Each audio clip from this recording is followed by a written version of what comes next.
na homilia que agora proferimos, que é uma catequese à luz da palavra de Deus proclamada.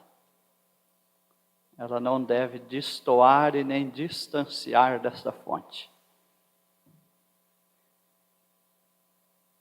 Quero, em primeiro lugar, buscar o texto dos Salmos que rezamos,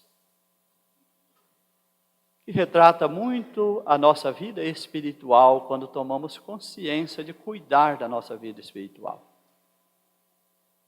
Somos chamados sempre a cuidar bem da nossa vida espiritual. Os Salmos, como bem sabemos, o autor desses textos, ele está em oração. É um orante. E naquele momento mais profundo da oração, transforma a sua oração em um texto. Foi incluído, que Deus inspirou o coração desse autor sagrado na oração, a partilhar essa experiência que o autor sagrado fez da sua relação com Deus. Hoje, de maneira muito particular, esse autor está se sentindo diante de Deus na condição de quem busca crescimento. A pior condição da nossa vida espiritual é quando nós pensamos que já temos o diploma de mestrado, doutorado e não sei de que mais e das pós tantas. Achamos que já estamos espiritualmente na maior maturidade. Isso pode nos levar à arrogância na vida espiritual e ao desleixo na vida espiritual. Que às vezes decoramos alguns preceitos da fé e achamos que isso nos basta a salvação.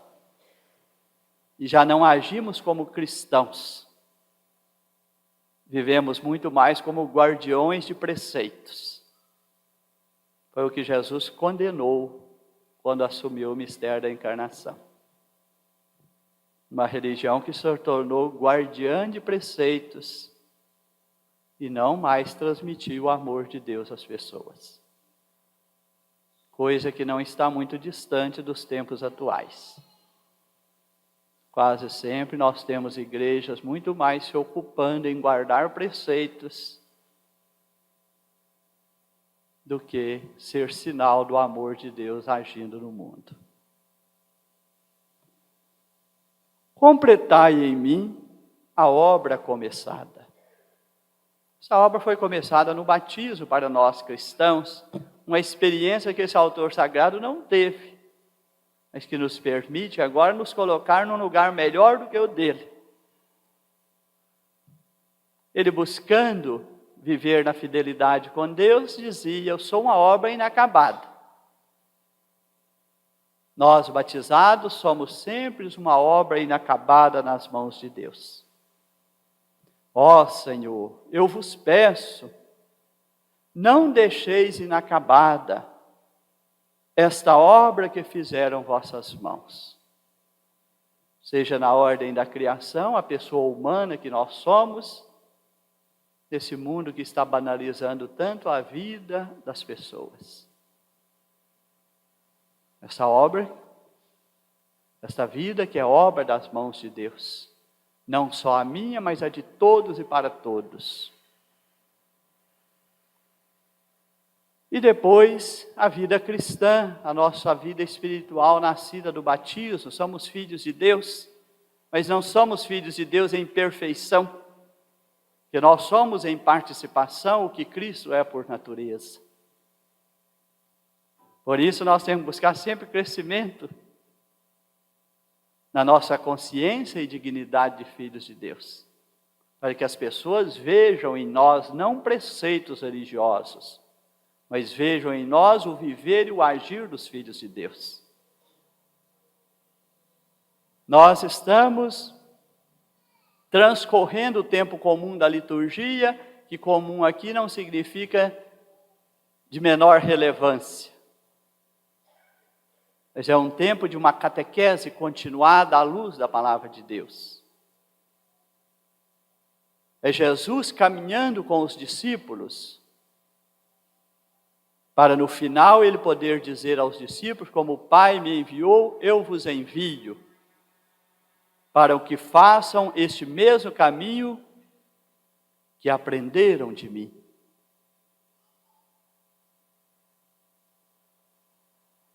Eles vão aprender na convivência com Jesus. E a igreja é chamada a ser esta continuadora.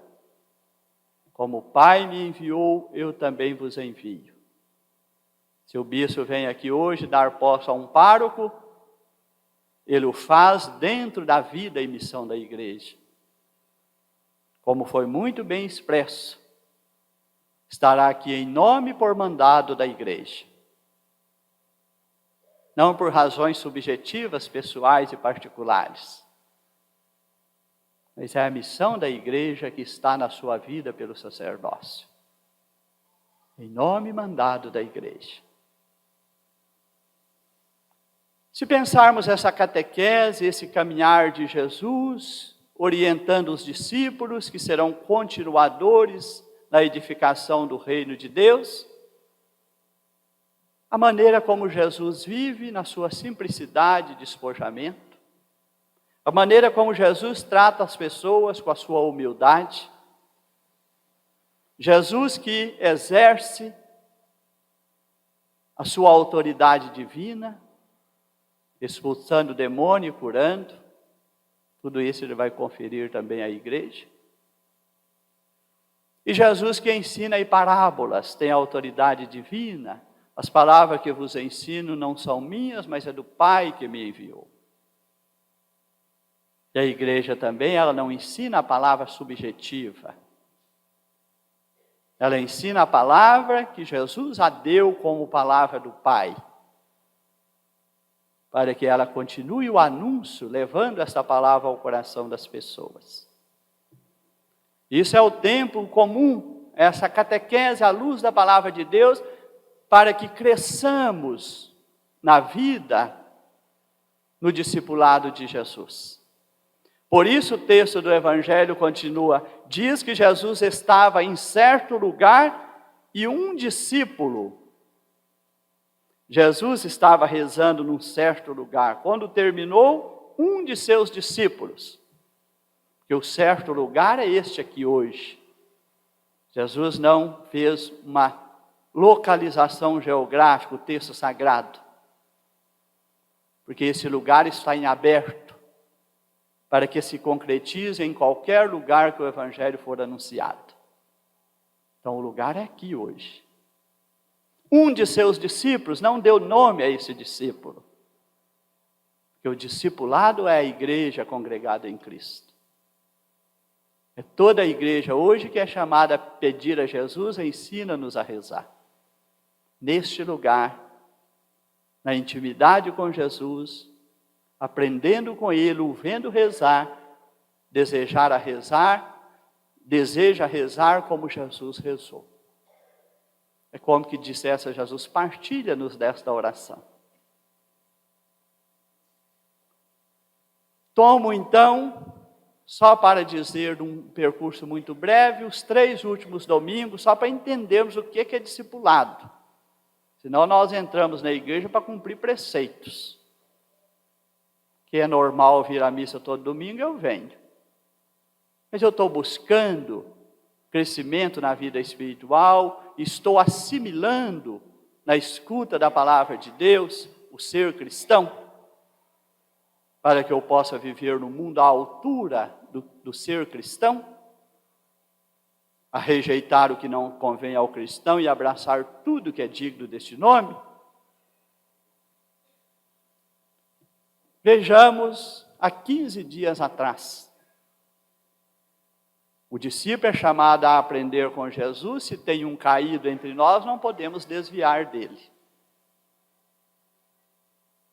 Há 15 dias atrás, o bom samaritano.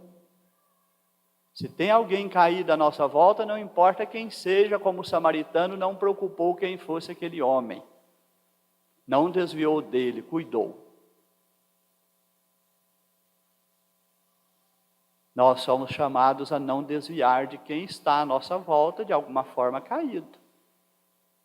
Isso é do discipulado de Jesus. No domingo passado, Marta e Maria.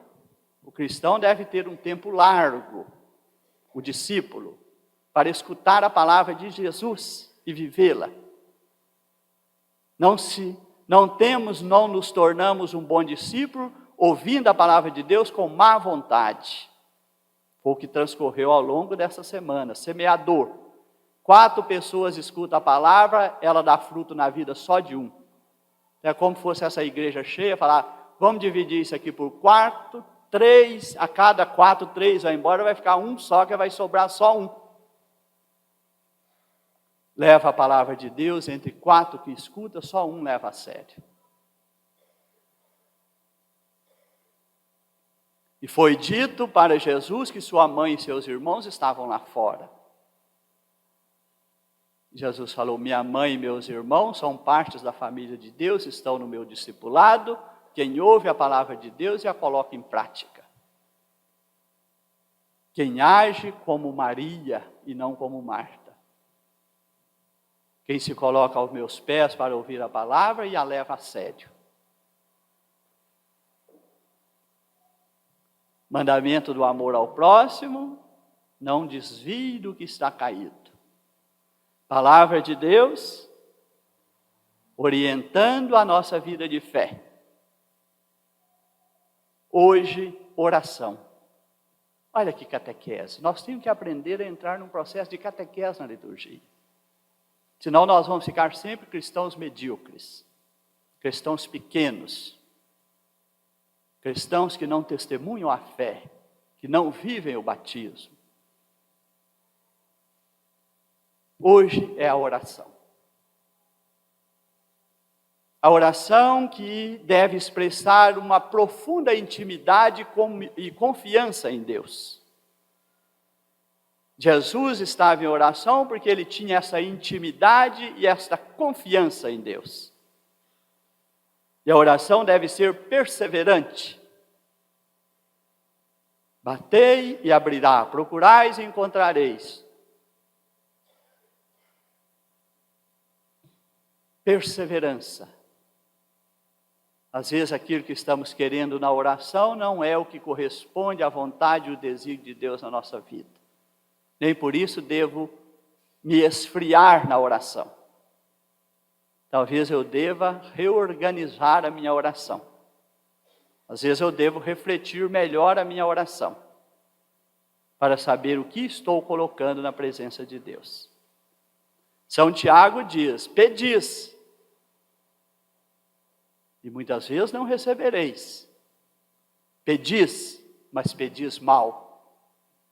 Porque muitas vezes desperdiçais os vossos pedidos, carta de São Tiago, para satisfazer os vossos prazeres. Pedimos coisas individuais, do nosso interesse particular, para uma satisfação momentânea. Não é nada que expresse um projeto de vida.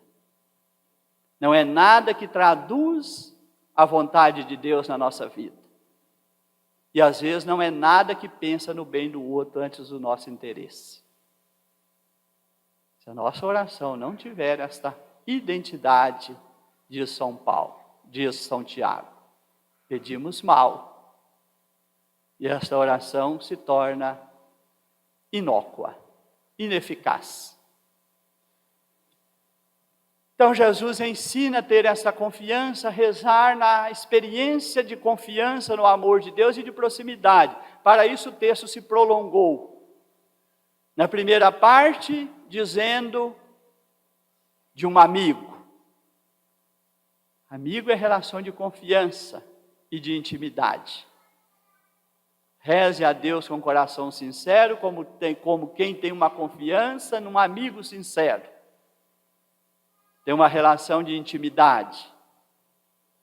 E na segunda parte, Jesus compara o Pai ao qual nos dirigimos na oração, ao Deus ao qual nos dirigimos na oração, ao Pai, dizendo Pai.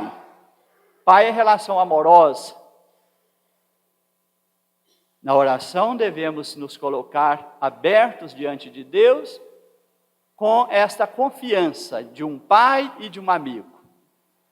Temos uma relação amorosa e temos uma relação de intimidade. Esse é o começo da oração.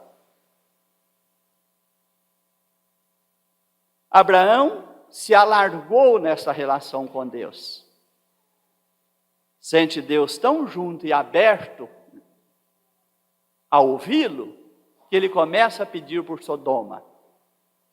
O sacerdote estará junto aqui à comunidade, e a missão dele é ajudar a comunidade a ser orante. E ele próprio deve ser suplicante pela comunidade de fé e pela humanidade toda. É uma das funções, das atribuições do sacerdote. Tornar a comunidade de fé orante e ser suplicante a Deus por essa comunidade, para que ela cresça na fé e na conversão. É ser esse Abraão que pergunta a Deus, vendo que Sodoma afastou-se da vontade de Deus e entregou-se à iniquidade e à prática do mal, Deus manda verificar ali se tem algum meio de preservar ou se a infidelidade assolou a todos. Abraão começa a perguntar a Deus, será que os justos que ali estão vão morrer em nome dos infiéis? E a sabedoria popular depois disse, os justos pagarão pelos pecadores. Não é isso que está no Evangelho. Se tiver um único justo, ele não pagará pelos pecadores. Ninguém será desprezado na sua fidelidade a Deus. E se Sodoma depois foi destruída, é porque lamentavelmente não havia mais nenhum justo lá dentro. E dentro desta igreja aqui, se for aplicado esse critério, será que salvarão muitos? Sendo aqui Gomorra hoje, será que sobrarão muitos na fidelidade a Deus? Ou será que queremos muito de Deus sem cumprir com a nossa parte? Deus diz que não, diz a Abraão. Abraão se estende nas perguntas, começando por 50 e terminando em 10, e certamente perguntou até chegar em 1. E Deus não o tolheu. Pode sim, Abraão, eu estou aqui contigo. Abriu-se a esta relação, é o amigo, que deu toda a abertura na escuta, e permitiu que esse diálogo se desdobrasse. Confiemos no Pai amoroso. E Jesus ensina a rezar, então, introduzindo como primeira palavra da oração, Pai, santificado seja o teu nome.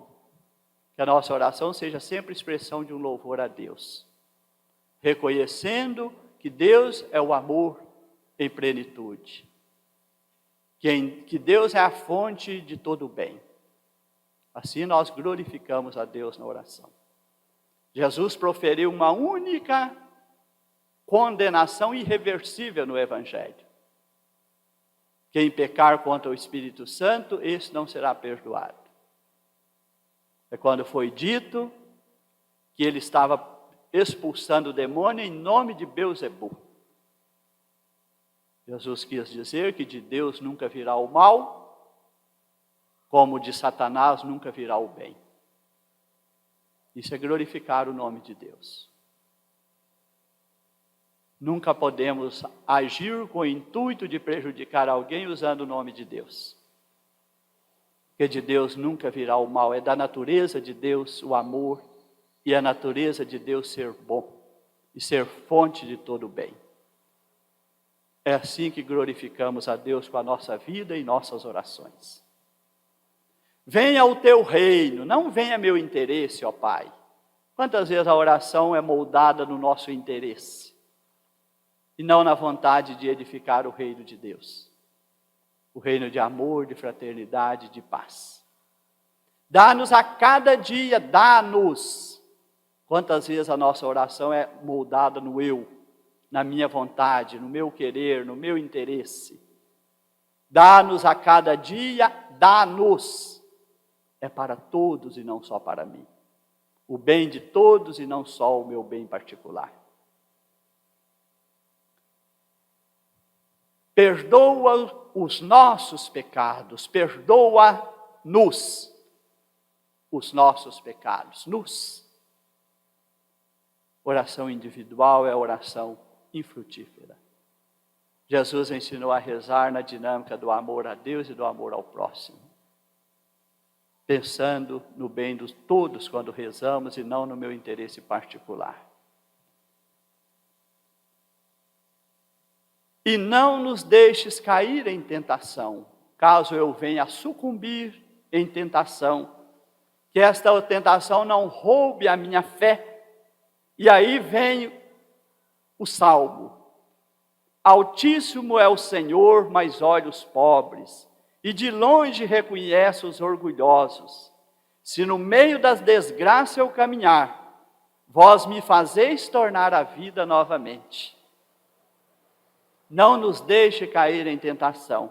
Se algum dia eu me sucumbir no caminho da desgraça, que eu lá não permaneça. Não nos deixe cair em tentação. O mundo muitas vezes vai nos arrastar para o caminho da desgraça. Que Deus não nos deixe permanecer lá. E nem nos deixe perder a fé. Vós me fazeis tornar a vida novamente. Que a nossa oração tenha esta maturidade espiritual.